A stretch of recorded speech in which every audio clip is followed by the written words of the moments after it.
bagize neza kubitwibutsa nanjye ndabibabwira.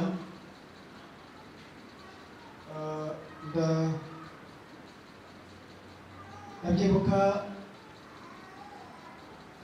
ejo bundi muri Advent nkaho hari ejo, ubwo twari duhagaze hano ubundi tuganira ku bihe byiza Imana yaduteguriye by'iki gihe bya Advent. Ndabibona nkaho ari ejo haciye ijoro rimwe.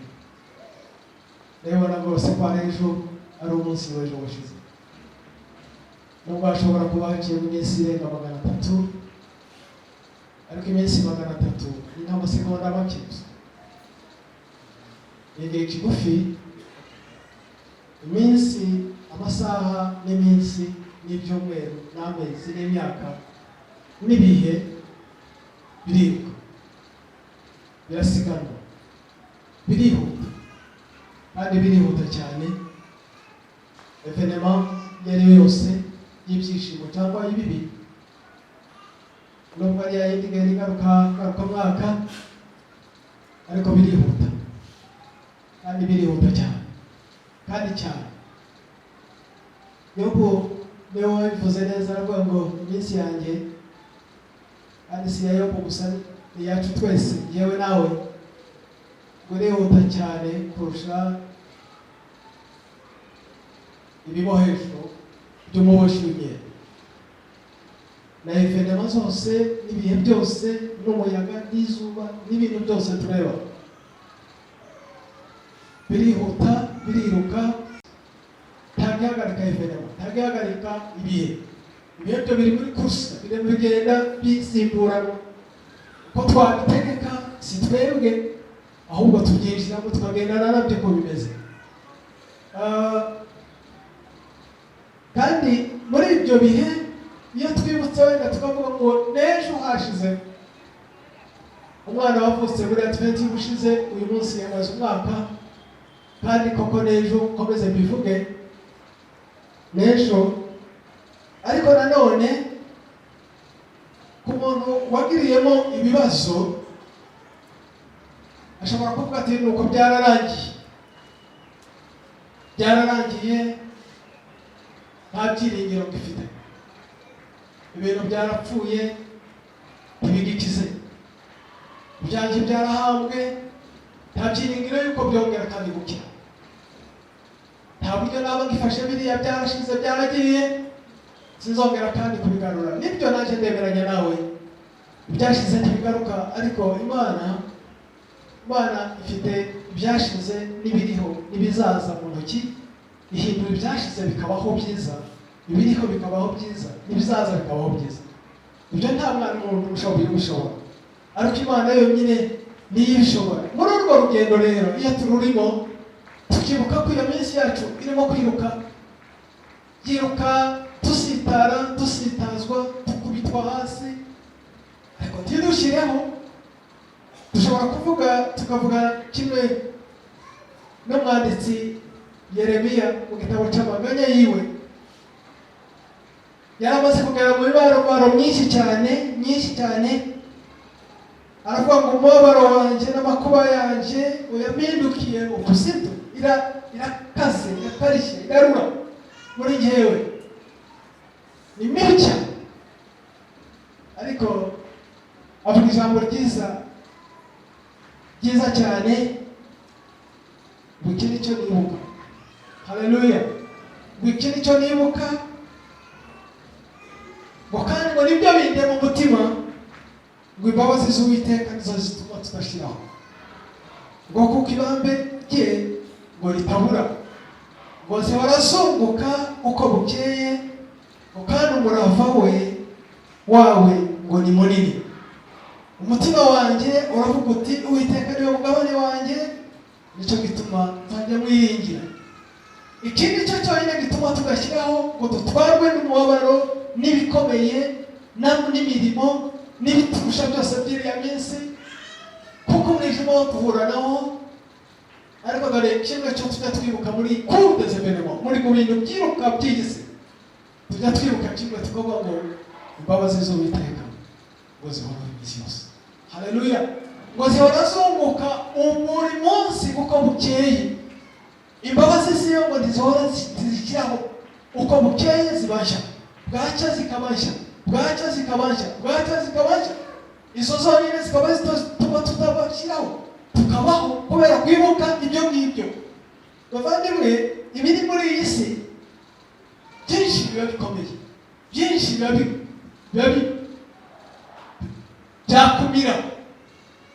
byakumira kandi bikakumira cyane, byakumira cyane. Haba indirimbo tujya dukunda kuririmba iva mu gitabo cy'umugenzi, wari n'intare ziba ziziritse mu nzira, yewe zimwe ntiziba zinaziritse, ziba zigenda, nuko tuvuga ngo ziraziritse, hari n'izindi zitaziritse, ziba zirimo zishobora zino gusimbukira buri saha, wakambuka zikagufata, wasinzira zikagufata mu nzozi, waryama ukazumva, wagenda ukazibona, ukarwana nazo. Haleluya. Ariko muri izo ngizo, muri ibyo byose bigituma tudashyiraho ngo nuko imbabazi z'Uwiteka zihora zunguka buri munsi. Haleluya. Nuko duhora twumva imbabazi z'Imana ziriho, nubwo warota nabi. Abantu benshi cyane muri iyi si batinyishwa n'inzozi, akarota nabi, aho kwiruka ububwira umuntu ngo bwira ibyo narose, urukira mu ijuru. Mwene data umwe muri bukeye muri iterano yaratubwiye ejo bundi ngo mu ijuru niho hafi kurusha umutura, mu ijuru niho hafi kurusha kubwira umuntu ngo nosinyire ibi birangije. Tumbira mu ijuru, ubu amaso yawe urebe mu ijuru, imbabazi z'Imana zimukoze mu gihe cyose. Ubu amaso yawe urebe mu ijuru, urebe ku Mana, hanyuma ubwire ibyo bitotsi, ubwire uko kurota nabi, umubwire mu ijambo ry'Imana riravuga ngo zahita ndyama nsinzire niziguye, ngo kuko ari wowe Uwiteka wenyine ubaho. Hanyuma byamusinzira. Haleluya. No mu kazi ni uko duhura nabyo, aho kurira, aho gutaka, reba mu ijuru, ubwire Imana ngo Mana, ndibuka yuko imbabazi zawe zihora Uwiteka ryose. N'uyu munsi zambereye nshya, dore ibyo mpuye nabyo, nyihera amahoro Mana. Mwaririmbye neza cyane, ubwo washize amahoro mu mutima wawe, Imana imaze gushyira amahoro mu mutima wacu, ruriya rugendo, biriya byuko byiruka, ibyo duhura nabyo by'umwijima n'indwara ndetse no gupfa no gupfusha. Ubuhungiro bwacu ni kuri Yesu, turareba hejuru tugatumbira Yesu gusa, tukamubwira ngo Mwami, ni wowe wenyine ntumbiriye n'abantu, kandi Imana iri hafi. Tujya twibwira ko Imana yacu mu ijuru ni ukuri. Nanjye asubira mu ijambo ry'uriya mwene data, mu ijuru ni hafi. Abaswahili bajya baririmba neza cyane, baririmbaga iyo ndirimbo iyo babaga bari ku kiriyo, baravuga ngo mbinguni siyo mbali. Mu ijuru ntabwo ari kure, ni hafi. Imana yacu turaturanye, ijuru ntiriri mu kirere, ijuru riri hano. Imana yacu iri hano, iri iwawe mu cyumba iwawe, iri iwawe mu rugo, iri muri biro yawe, iri mu nzira, iri mu modoka yawe, iri ku igare ryawe, iri kuri moto yawe, iri hariya, iri mu kazi kawe. Rwose Imana irahari, iri kure. Pawulo niko yabwiye Abanyatenayi, arababwira ngo Imana yacu rimwe na rimwe ngo cyangwa ngo kenshi ngo tujye dushaka tugenda tukabakabye, ngo ntabwo iri kure ya buri muntu wese, iri hafi. Imana yacu iri hafi. Uyu munsi nanejejwe n'ijambo tugiye kuganira, kandi mwumve ko umutima wanjye wuzuye ibyishimo mu kuri.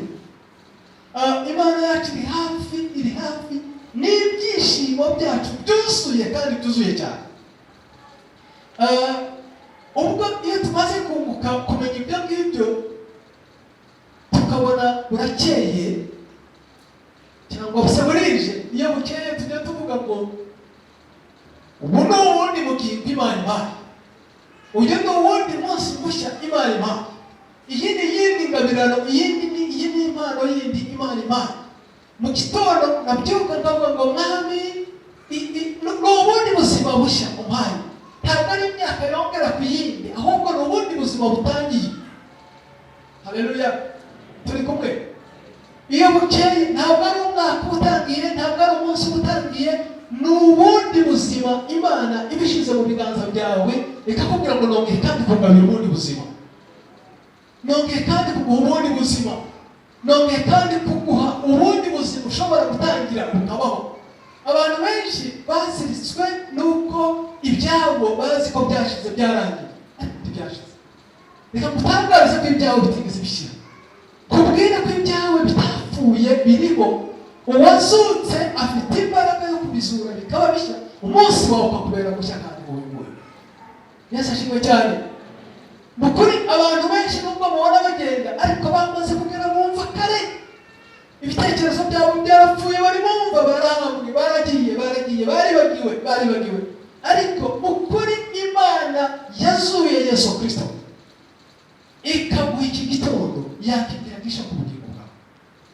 Sinzi impamvu twiheba tugapfa cyane, sinzi impamvu tutagira ibyiringiro kandi twaramenye Kristo, sinzi impamvu tuvuga ngo ibyacu byaragiye kandi umwami wacu. Ijambo ry'Imana riratubwira ngo Imana yacu, ukuboko kw'Imana ntabwo kwabaye kugufi ngo tunanirwe gukiza, ahubwo ibyaha byawe n'ibyaha byanjye nibyo bituma Imana itatuza hafi. Ibyaha byacu byonyine nibyo bituma, ariko Imana yacu iri hafi, iri muri wowe, ituye muri wowe, iracyaguhamagara, iracyafite ubuzima bwawe bwapfuye.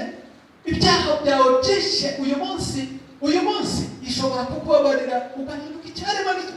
Uretse n'ibyo n'ibyawe byapfuye ishobora kubihamagara kandi bigongera. Nongera gusubira muri rya jambo, Imana yonyine nihamagara ibyashize bikagaruka, ntabwo we wabihamagara. Haleluya. Imana yakira hano. Ntabwo twizeye imigani y'abakecuru Pawulo bavuga, ntabwo twizeye amateka, ntabwo twizeye imbaraga zacu, ntabwo twizeye imbaraga z'Abanyarwanda n'imbaraga z'abasogokuruza. Twizeye imbaraga z'Imana Yesu Kristo. Twizeye imbaraga z'Imana yaremye ijuru, ikarema isi, ikarema inyanja, ikarema abantu, ikarema ibintu, ikabiha ubuzima, ikabiha umwuka. Iyo niyo Mana twizeye, iracyafite imbaraga n'ubushobozi. Kuki tutayiha imbaraga zayo n'umwanya wawe?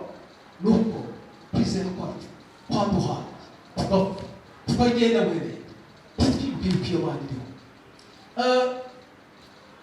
Muri ibi ngibi nifuje ko tuganira uyu munsi wa none.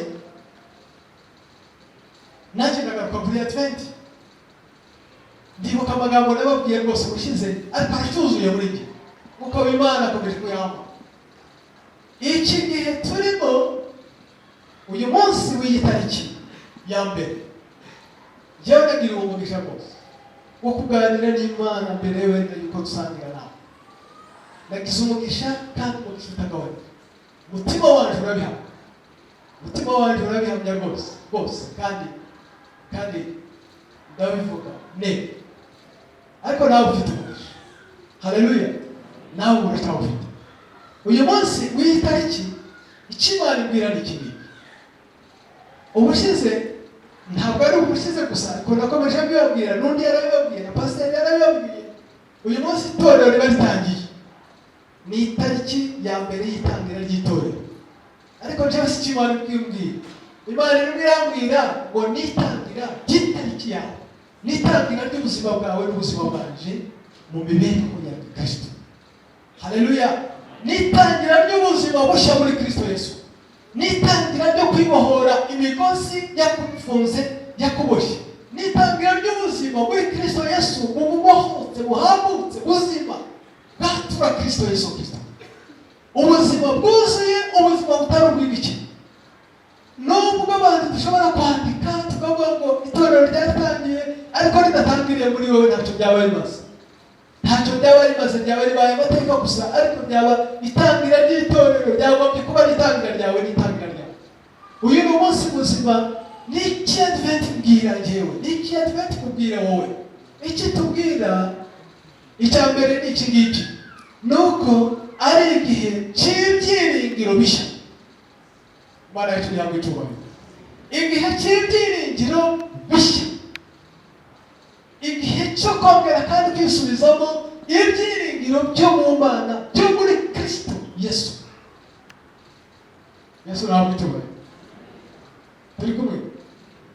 Ni nta kindi imbwira, irambwira ngo byari byarapfuye, n'ibyiringiro byari byarapfuye, ibyaha byari byaraguhamye, n'ibyaha byari byarama, kwizera kuke kwari kwarayishe, no gusubira inyuma kwari kwarayishe, ntareba umunsi w'ejo ko ari uwanjye ko Imana iwumpaye, ariko uyu munsi Imana ikambwira ngo kuremeye ubundi musa w'ibyiringiro, umunsi mushya w'ibyiringiro bishya muri Kristo Yesu.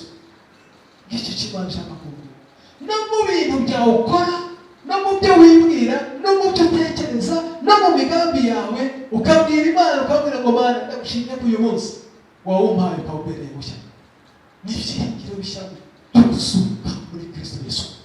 Ikindi kandi ni igihe cyo kongera kandi kongerwamo intege, ukongerwamo intege. Abantu benshi mukuri uretse abandi bapfuye mu bitekerezo, ariko abandi bantu benshi bigize abarwayi kandi batarabarwaye. Abantu benshi babaye abanyantegekeya kubw'ubushake bwabo, kavuga kubw'ubushake bwabo, si izabukuru bagezemo, si indwara yabafashe, si ibindi byabafashe, ariko ubushake n'imbaraga bashyizemo kugira ngo babe abanyantegekeya byonyine birababaza. Ubushake wagize bwonyine bwo gutuma udasenga Imana, nta mpamvu n'imwe ufite yo kwireguza imbere y'Imana.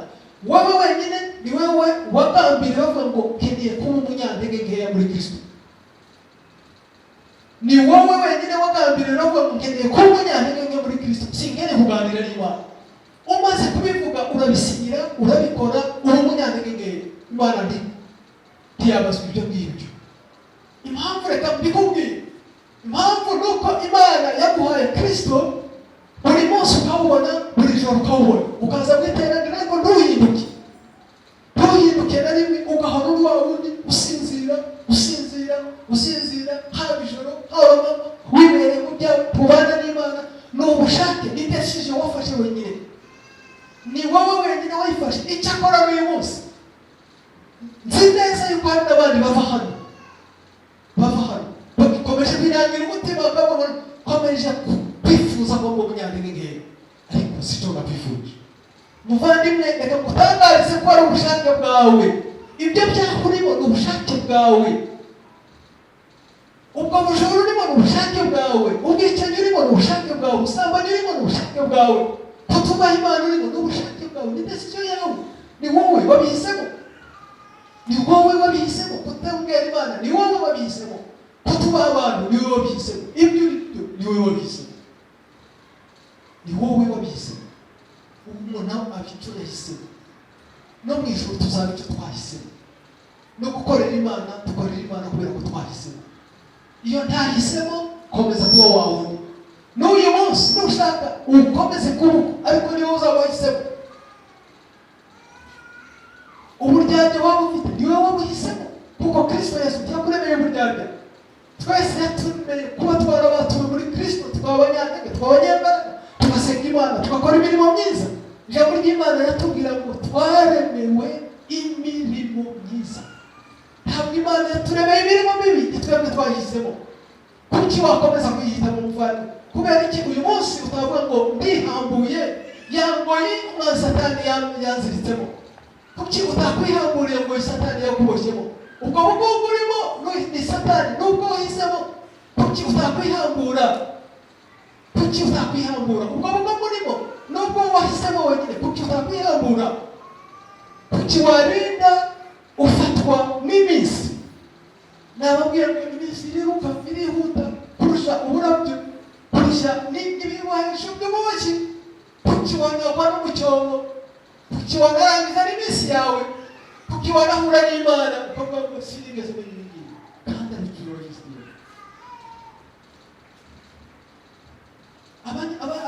Abigisha hari igihe tukavuga ngo n'imbabazi, nimuhaguruke twihane, mutubabarire, ariko ibyo turi byo nibyo twihitiyemo twegera abavandimwe. Ariko uyu munsi ni umunsi w'ibyiringiro bishya. Ntabwo uyu munsi w'itariki waje kugira ngo duhaguruke hano tukomereshe ijwi rinini, ahubwo waje kugira ngo utangarize ko uyu munsi ari umunsi wava muri izo ntege, wava muri ibyo byaha, ugakizwa, ukegera Imana ikagukoresha imirimo n'ubutwari. Ayo mahane yashyira, uko kutubaha kwashyira ubishatse. Ariko nutabishaka uzahora n'amahane, uzahora n'ingomo, uzahora n'umwijima, uzahora n'umuryane, uzakuvuga wese azava iwawe ababaye, ntawe uzakwegera. nta mahoro uzagira. Nibyo wihitira. Kuki wakomeza gutyo? Uyu munsi kubera ko utakwiyambura, utaza ngo ufukame imbere abera b'Imana bakuramburire ibiganza, amaraso ya Kristo agutwikire, akuhagiraho umwanda, maze ube muzima muri Kristo Yesu. Haleluya, haleluya. Ibyiringiro byacu naho ngaho bitujyana ni igihe cyo kwiyambura ibya kera byose bitoshye. Ndagara mu ijambo rikomeye ry'uyu munsi, ryuzuye umutima wanjye, riranyuzuye mu kuri. Ntabwo tuzirikwa n'ibyaha gusa, tuzirikwa, tufungwa n'amarangamutima no kubura umunezero, no kubura ibyishimo, no kubura amahoro. Kandi ndavuga kimwe gusa muri ibyo cy'umunezero. Muri ibyo byishimo Bibiliya iratubwira ngo ni imbuto y'umwuka. Ni imbuto y'umwuka. Kandi uwo munezero n'ibyishimo nibyo dushaka, ariko nibyo tutabona.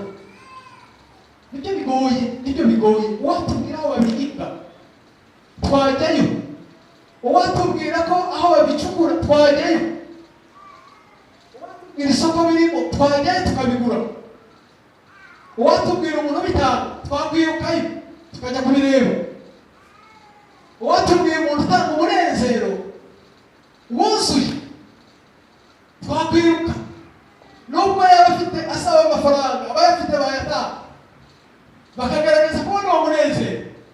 Ariko ndakubwira abo bose bo mu isi nubwo bakubwira ngo barawufite ntiwuzuye, hari umuntu uduha atadusabye amafaranga.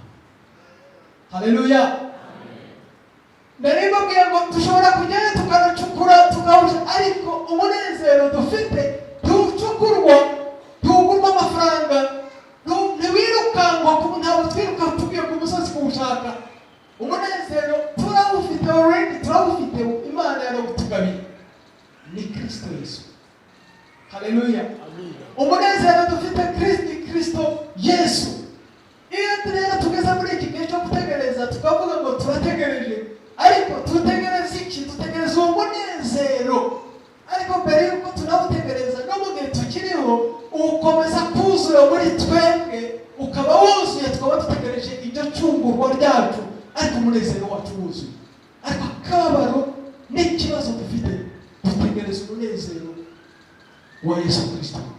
Tubabaye, twinjira mu ngoro y'Imana twifumbase turira, tugasohoka mu ngoro y'Imana twifumbase turira. Tuja gusenga tubabaye, tugataha tubabaye. Mwumva ayo masengesho namwe bavandimwe. Uje gusenga ubabaye, ukarangiza ubabaye. Uje mu ngoro y'Imana ubabaye, ukarangiza ubabaye. Wiyiriza ubabaye, n'ubundi ukarangiza kwiyiriza ubabaye. Mbega uwo munezero uruzuye? Uwo munezero uriho, umunezero utuzuye muri Kristo Yesu. Kandi dutegereje Kristo uzaza ubwo azabaruka, no kwibuka gusa yuko Kristo azagaruka byagombye kuduha umunezero wuzuye. Maze igihe muri njye ndirimba indirimbo 270 ivuga ngo wadupfiriye kera ngo azaza ava kuvuye mu ijuru, ngo kandi ngo bane abamusuzuguye, yewe bariya bamusuzuguye bazamubona babaronde, ariko ngo bamwizeye ngo bazabona inkovu ziwe bagire gute? Banezerwe.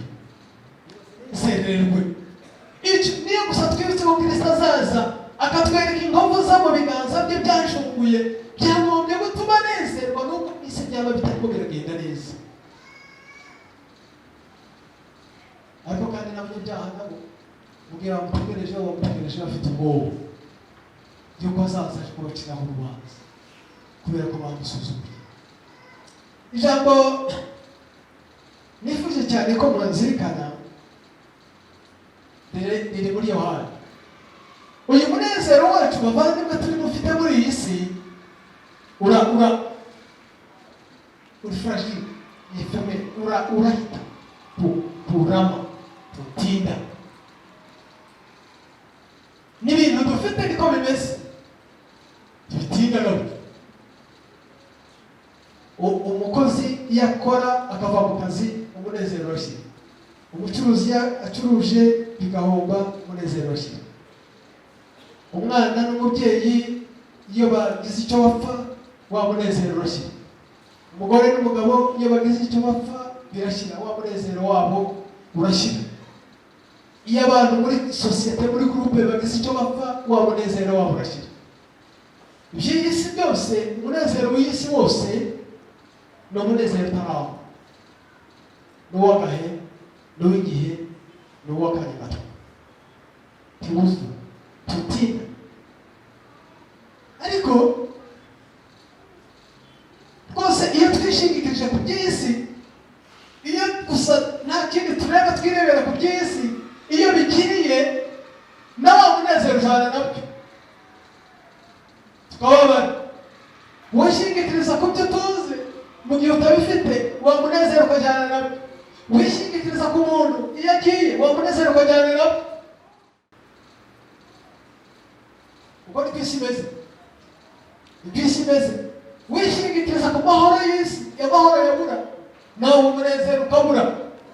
Ariko ijambo ry'Imana muri wa murongo badusomeye, murongo mu gitabo cya Yohana, Yesu Kristo yaragiye kubambwa, abwira abigishwa biwe ngo wasigaye akanya gato, wasigaye akanya gato gusa, hasigaye igihe gito ngo nimumbone, ariko kandi ngo hazaba ikindi gihe gito ngo mwongere kandi mumbone. Hasigaye igihe gito nimumbone, ariko kandi ngo hazaba ikindi gihe gito ngo mwongere kandi muzongera mumbone, ngo kuko njya kwa Data. Kandi Yesu ngo amenye yuko biburanya, ngo bamubaza ngo bati ese ko avuze ngo hasigaye igihe gito titumubone, kandi hasigaye ikindi gihe gito twongera kandi tukamubona. Yesu Kristo arababwira ngo hasigaye igihe gito ngo nimumbone, maze hazaba ikindi gihe gito ngo muzongera kandi mumbone. Haleluya! Sinzi ko bari batekereza kuri iri jambo. Hasigaye igihe gito timumbone. Ikindi cyagiye tubamo cy'umwijima, ikindi cyagiye tubamo cy'amarira, ikindi cyagiye tubamo cy'uburwayi, ikindi cyagiye tubamo cy'intambara, ikindi cyagiye tubamo titubona Yesu hafi yacu, ikindi cyagiye tubona byose byabaye umwijima, byose byabaye bibi, byose ni intambara. Urajya ibumoso ni intambara, urajya iburyo ni intambara, wahindukira ni intambara, wagenda imbere ni intambara, byose Kristo ntari hafi yawe. N'icyo Yesu abwira abantu, n'iki gihe yari yapfuye, yarabwiraga ko azapfa akamara iminsi mumva batamureba. Ariko kandi twebwe kuri twebwe ni igihe tubona tudafite Yesu muri twebwe, igihe tubona mu kuri. Bariya abanyamahanga baravuga ngo nta hurizo, ukabona isi irasa n'igarukiye imbere yawe. Iyo habaye urwijiji tutareba imbere, ukabona imbere yawe ntaho ureba.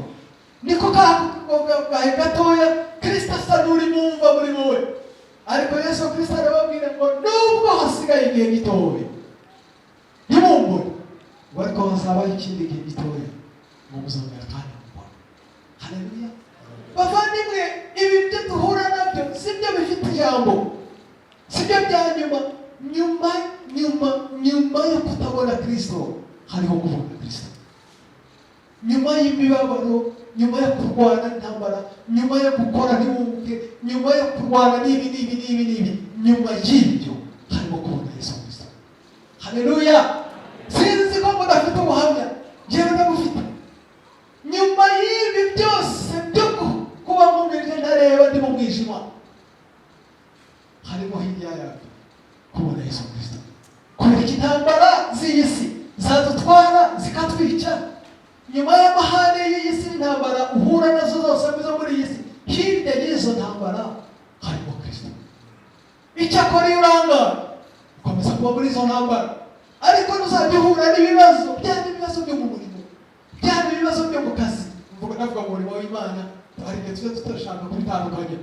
Byaba ibibazo byo muri uyu murimo w'Imana, byaba ibibazo byo mu kazi kawe, byaba ibibazo byo mu rugo, uzajya uvuga ngo ariko ntacyo bintwaye, aka ni agahe gato Kristo abimwumva, ariko Kristo azanzurukira. Haleluya! Iyo natuye ibyo ngibyo ndahaguruka nemye nkavuga ngo ntacyo bintwaye. Yesu ashimwe cyane. Umuririmbyi wo mu Gakiza 27 ngira ngo ni igitero cya nyuma yaririmbye ngo birashoboka yuko twaneze ngo mu bihe byose no mu makuba, ngo niko mu Kristo ukura ajya amera, wajya anezerwa ibihe byose. Birashoboka ko twanezerwa mu bihe byose, mu bihe byiza, ngo no mu bihe by'amakuba ngo birashoboka yuko twanezerwa, ngo niko mu Kristo ukura ajya amera, wajya anezerwa mu bihe byose. Mu Kristo wabura kuki izo ntambara urimo zagutandukanya na Yesu? Kuki ibyo byaha byagutandukanya na Yesu? Kuki kwiheba kwawe kwagutandukanya na Yesu? Kandi Kristo akubwira ngo nagahe gato gusa, ngo ndaje gusa. Abantu benshi bararambirwa ijwi ry'Imana riri mu nzira. Abantu benshi bava aho bari, ijwi ry'Imana riri mu nzira. Iyo Daniyeli ataja kwihangana iriya minsi 21, marayika ari mu kirere aje kumuzanira igisubizo. Iyo atihangana iriya minsi 21, igisubizo barakibonye gute? Ari igisubizo Daniyeli Imana yaramubwiye ngo mugabo ukundwa mu gihe watangiye gusenga, ngo igisubizo cyaraje. Ariko ukabitaho ngaho, izo ntambara uhura nazo ukabitaho ngaho, igisubizo kiri mu nzira. Ari umwami wa Peresi urimo arakirwanya gifashe, bizagenda kizaza gisangemo, ariko mu Kristo w'ukuri ajya anezerwa ibihe byose. Haleluya! Umva aya mahoro dufite muri Kristo Yesu ni amahoro dutunze, mu bukene akadutunga, mu bupfakazi akadutunga, mu bupfubyi akadutunga, mu burwayi akadutunga, no mu rupfu tukajana akabaho. Yesu ashimwe cyane. Iki ni igihe cyo kuririmba amahoro y'Imana. Iki ni igihe cyo kuririmba amahoro y'Imana. Iki ni igihe cyo kuririmba ubutabarwa bw'Imana n'ibyishimo tubonera muri Kristo Yesu. Yesu ashimwe cyane. Muri ya ndirimbo nababwiraga kinezeza cyane, ijambo ry'Imana yatubwira ngo mu gihe dutegereje Kristo, ngo azamanuka ava mu ijuru, ngo ari kumwe n'ingabo n'abera bose bo mu ijuru. Abo tuzi n'abo tutazi bose bamanukana. Niki cyatuma ntanezerwa? Nzi ko abera tuzabona. Niki cyatuma ntanezerwa? Wa Kristo, umunezero wacu Satani yamaze kuwushyira mu mufuka, aragufashe ntunezererwe Imana. Niki gihe kirarangira, mfite agahinda ko kirangira utaranezererwa Imana. Niki gihe gishobora kukunyuraho, niki gihe gishobora kukunyuraho, ariko umunezero Yesu aha abantu be. Umuririmbyi yaravuze ngo ntubwire akagabo turondore ntawawukwambura. Umurongo ukurikiraho ariwo nifuje cyane cyane ko natindaho. Umurongo wa 22, ngo niko namwe mubabara n'ubu, ngo ariko nzongera kubabona, ngo namwe kandi imitima yanyu izanezerwa, ngo n'umunezero wanyu nta muntu uzagira gute? Uzabona. Haleluya! Nta muntu n'umwe wakwambura umunezero uri muri Kristo Yesu. Ibindi babikwambura, akazi bakakwambura, yewe n'ubuzima bakwambura, n'ubuzima bakwambura. Niyo shati wambaye bayambura, n'izo nkweto bazikwambura, n'umugozi wawe ujyamo, n'ibyo tuze babijyana. Ariko umunezero tubonera muri Kristo Yesu nta muntu n'umwe ushobora kuwunyambura. Yawunyambura ate? Kuko uyu munezero turimo ntabwo tuwuhabwa n'abantu, ntabwo tuwuhabwa n'amashuri, ntabwo tuwuhabwa n'imirimo, ntabwo tuwuhabwa n'itorero, ntabwo tuwuhabwa n'ibyo twanyuzemo, tuwuhabwa n'Imana yadukunze ikatugira abana bayo. Haleluya! Uwo munezero nta muntu wawunyambura. ibyo ufite byose wabitwara bigakunda bigashoboka. Twarabibonye abantu babi bagiye basenya amazu bicara abantu bagira gute, ariko umunezero muri Kristo Yesu, umunezero tugira muri Kristo Yesu nta muboko. None kuki tugundira ku byo abantu batwara tukibagirwa ibyo tudashobora kwambuka? Kuki dushyira imbaraga ku bishobora kugenda tukibagirwa iby'iteka ryose? Bene data wa Kristo, kuki twamara umwanya munini igihe cy'ubuzima bwacu twinezeza kurya abantu bashobora kutwambura no kurya ibihe bitandukanye? Uretse n'ibyo n'imyaka yawe izabikwambura. Ndabizi se sindi kumwe na Pastor Yaroni ubuse kugira ngo ntiyakinnye umupira. Pastor ntiwawukinnye, yarawukinnye muri segonderi, ntiyize segonderi, ubuse yayigamo, ubuse nayisubiramo, ubuse nabasha kwiruka. N'imyaka byanga bikunda ibyo tugundiraho n'imyaka yacu izagera bitwambura. None se ndabesha? N'imyaka yacu izabitwambura na circonstances izabitwambura, ariko umunezero tubonera muri Kristo Yesu nta muntu n'umwe uzabitwambura. Haleluya! Nta muntu n'umwe ushobora kutwambura umunezero. Niyo mpamvu mwiyambura Kristo mukambara umunezero w'isi ngo bigende gute? Muvandimwe wanjye, kuki wiyambura Kristo ukambara umunezero w'isi? Uwo munezero w'isi ntabwo uzakugeza, ari ukuri ntabwo uzakugeza, ntaho.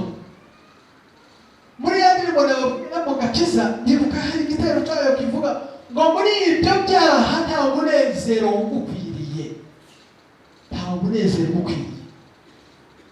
Amahoro uzayabona ngo ari uko Kristo aje agatsemba ibyaha biri muri wowe. None kuki ubigundiriyeho? Kuki utanga feza? Kuki utanga izahabu? Kuki ari ibyo ushyira mu mwanya ukibagirwa itanga ubuzima? Ibindi byose bizagenda, ariko umunezero tubonera muri Kristo. Bavandimwe mwe bamenye muri Kristo Yesu, abamenye Kristo Yesu dufite amahoro atarondora, dufite amahoro butatwanga, dufite amahoro tuzabana nayo, dufite amahoro dusinzirana nayo, dufite amahoro tubyukana nayo, dufite amahoro aturwanirira no mu murimo turimo. Nubwo nahura muri intambara ngakomeza ngavuga ngo hari Kristo ngabaye amahoro. Yesu ashimwe cyane. Abantu benshi muri iki gihe bahuramo n'ibibazo mu murimo bagasohoka, bahura n'ibibazo mu kazi hanze bakivumbura, bahura n'ababa hanze bakivumbura na Kristo bakamureka. Ariko Kristo aratubwira ngo reka ijambo ry'Imana ngo amahoro baha, murongo wa 22 ngo ariko nzongera kubaho. Nta jambo rivuga ngo igira imperuka, ikindi cyo cyanyuma, nta mahoro nzabaha. Iryo jambo ririho muri Bibiliya. Bibiliya iratubwira ngo nubwo uca muri ibi ngibi mu muriro nzabana nawe, nzongera kandi nzaguha amahoro, nzaguha amahoro abisi badashobora kukwambura, nzaguha amahoro abisi badashobora kukwambura. Ngo umunezero wanjye ngo nta muntu uzawubambura. Muri Bibiliya ntagatifu narimo soma ngo nta muntu uzawubavutsa. Ibindi byose babikuvutsa bigakunda, ariko nta muntu ushobora kukwavutsa umunezero ubonera muri Kristo. Niyo mpamvu muri byose komera kuri Yesu Kristo, injira muri Yesu, injiramo rwose. Ndakwinginga ngo itariki igusiga winjiye muri Kristo, niho wari umunezero wuzuye wonyine. Ijambo twasomye muri Luka niyo nkuru nziza. Abamarayika umunsi abashumba bari Yesu Kristo yavutse, iri jambo singitinda wenda tuzariganiraho kuri Noheli. Yesu Kristo yavutse, abamarayika bavuye mu ijuru, n'undi mumarayika uvuga ndetse n'ingabo zo mu ijuru ngo babwira abashumba ngo mwitinya, ngo bazanye inkuru y'umunezero mwinshi ngo uzaba ku bantu bose, ngo uyu munsi mu murwa wa Dawidi ngo havutse umwami uzitwa Kristo. Umunezero uzaba ku bantu bose, umunezero uzaba kuri njye, umunezero uzaba kuri wowe. Ese ibi bihe urabyishimiye? Ibi Kristo akubwira iyambura ko gahinda ufite muvandimwe, ndakwinginze iyambure rwose uwo mubabaro ufite. Inkuru nziza ivuye mu ijuru ni iyi ngiyi, nuko marayika akubwira ngo uyu munsi nkuzaniye inkuru nziza y'agakiza. Mu murwa wa Dawidi havutse umwami, ni wowe yavukiye, yavutse, ni Kristo yaje kugira ngo agire gute? Kugira ngo tubere ibyishimo n'umunezero. Bavandimwe, Kristo ni umunezero wacu. Mu gitabo soza, ubuhanuzi bwavuzwe kera cyane, ariko sinzi ko mubitindaho. Balamu yari umwubaha Imana, ntabwo yubahaga Imana, ariko yavuze ibyo adashaka kuvuga kubera ko Imana ishaka ko bivuga. Areba Yesu Kristo ari kure. Muri iyo Bibiliya nabasomeye ndavuze aya ntagatifu, haravuga ngo ndamwiyumvira, ariko muri Bibiliya yacu ikavuga ngo ndamureba, ngo ariko sura. Haleluya. Ndamwitegereza ariko ntandi bigufi. Nubwo ibihe byatinda, Kristo muriya. Ndamwiyumvira, ndamureba ariko ntandi bugufi. Ubwo ni ubuhanuzi bwa Balamu yavuga. Ashyiraho ijambo ngo inyenyeri zakomoka mu bwoko bwa Yakobo. Inyenyeri zakomoka mu bwoko bwa Yakobo. Inkoni y'ubwami zakomoka muri Isirayeli. Inyenyeri zakomoka mu bwoko bwa Yakobo. Kuki icyo kimenyetso cy'inyenyeri? Ikimenyetso cy'inyenyeri ni ukuvuga ngo burakeye, umwijima wose. Haleluya. Umwijima uragiye, umwijima w'ibyaha uragiye, umwijima w'ubwihebe uragiye, umwijima wo kwicira mu rubanza uragiye. Inyenyeri iratambitse, umuseke uratambitse. Hari inyenyeri ije, hari inyenyeri ndeba. Niyo Balamu yareba akavuga ngo inyenyeri zakomoka muri Yakobo. Zayireba inyenyeri zabije gukuraho umwijima wose mpura nawo mu nzira, kugira ngo amanywa atangaze. Ve mu mwijima. Abantu benshi baca mu nzira ziri mu mwijima, kandi inyenyeri yarabonetse. Inzira yarabonetse bavandimwe. Inzira yarabonetse, inyenyeri irahari, ni ku manywa y'ihangu. Wikomeza kuba mu mwijima, inyenyeri irahari iratubwira ngo ngiyi inzira. Ariko ukomeje gufungwa n'utuntu duto tw'ubujura n'ibindi, ukomeje gufungwa n'utuntu duto two kurenganya n'ibindi, n'ibyo byose kandi inzira yarabonetse. Uzageza ryari inshuti yanjye? Uzageza ryari inshuti yanjye? Ijwi rizagera ko ritavuga kuri wowe. Ariko si n'icyo gusa, kukibaho ubwingo bwawe amahoro, ko ari Kristo ufite amahoro. Inyenyeri izaza ni inyenyeri y'ibyiringiro, ni inyenyeri ikuraho umwijima, ni inyenyeri yura ibicu, ni inyenyeri ivuga ngo burakeye, nigendeye mu gakiza k'Imana. Kandi ako gakiza ni Yesu Kristo. Ngo ndayireba, ngo kandi inkoni y'ubwami izava mu ngobyi za Isirayeli.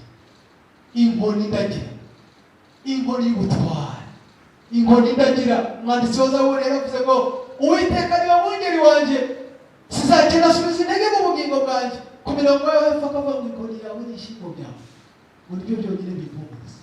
Haleluya. Nishingikiriza inkoni ye, akanyoboza inkoni ye. Nishingikiriza ishyimbo ye, akanyoboza inkoni ye y'ubutware, akanyobora akandinda kuko itagira ibyo byiringiro. Ubundi abantu bari mu meditation n'ubuhangaha, narabwiye ngo mu mpera z'umwaka abantu bavuga ibitandukanye n'ibyo birivuga. Mu mpera z'umwaka ukwatura guhari nuko mu mpera z'umwaka impanuka nyinshi cyane, mu mpera z'umwaka impfu nyinshi cyane, mu mpera z'umwaka uburwayi bwinshi cyane. Ninde wayoboye? Ni muganga wawe wabwiye ko iyo statistique iriho? Ninde wabibabwiye ko ariko bimeze? Byavuze umuntu umwe, nawe urabivuga, turabivuga twese, bibihame bibi. Ninde muganga? Nibihe bitaro byatubwiye ko mu kwezi kwa 12 no kwa 11 ariho habagwiriye ibibazo? Niko mu bitaro bya CHUK batubwiye, niko i Kanombe batubwiye, niko Minisiteri y'Ubuzima yatubwiye,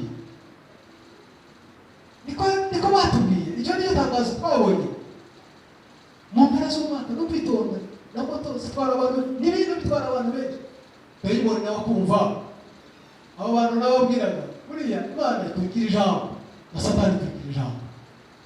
Dayimoni nawe kumva nyine nawe bazayuka niko barampanurira ukuri reka nze mbatwara. Ariko ninde utubwiye ibyo ngibyo? Nihe Bibiliya yatubwiye ibyo? Nihe Bibiliya yadutangarije ibyo ngibyo? Keretse umunsi abaganga bazaba batubwiye muri CHK no muri Faisal bakatubwira ngo muzitonde ayo mezi nayo y'urupfu, ayo mezi nayo muri babi, ibyo ngibyo tuzabyemera ko rukuru. Ariko iminsi yose nimwe, ariko iminsi yose si iminsi yose nimwe, ariko iminsi yose si nimwe kandi si. Umva icyo nshaka kukubwira ngaha, Bibiliya iratubwira ngo mugihe tuba twinjiye muri iki gihe cy'ibyiringiro no kuvuga ngo inyenyeri irahari ituyobora no kugenda nemye kavuga ndi kumwe n'Imana, icyaza cyose ndi kumwe na Kristo Yesu, natinye iki kandi ni mu ruhande rw'Imana. Abana baturirimbe ngo bamwe biringira amagare ngo abandi bakiringira amafarashi, ariko twebwe tuzavuga izina ry'Uwiteka Imana. None kuki tuvuga izina ry'Uwiteka Imana tukaturinda ibya dayimoni? Ninde wababwiye ibyo ngibyo? Konza byumvana wa Kristo, ariko mvuga Imana itubwira muri ibi bihe, itubwira ngo ni igihe cy'ibyiringiro, ni igihe cyo kureba Yesu Kristo. Nasoma mu binyamakuru nkabona ko birimo biracika, nabwira mu makuru ko birimo biracika, ndagenda nkabwira Imana, ngatumbira mu ijuru nkabwira Imana ngo ibi ngibi babimenye yuko bisoma mu kinyamakuru, ibi ngibi babimenye yuko babimbwiye, ibi ngibi wari ubizi yuko mbibona kuri WhatsApp, ibi ngibi wari ubizi yuko babitelefona bakabimbwira, wabimenye. Shima Imana yuko ndi mu mahoro yawe, kandi mbagana ibyaha gasinzira kabyuka nkagenda ku murimo. Kuko icyo Imana itubwira minsi aho y'ibyishimo n'ibyiza. Bavandimwe, icyo gihe tumve gutya Imana ibahumuje.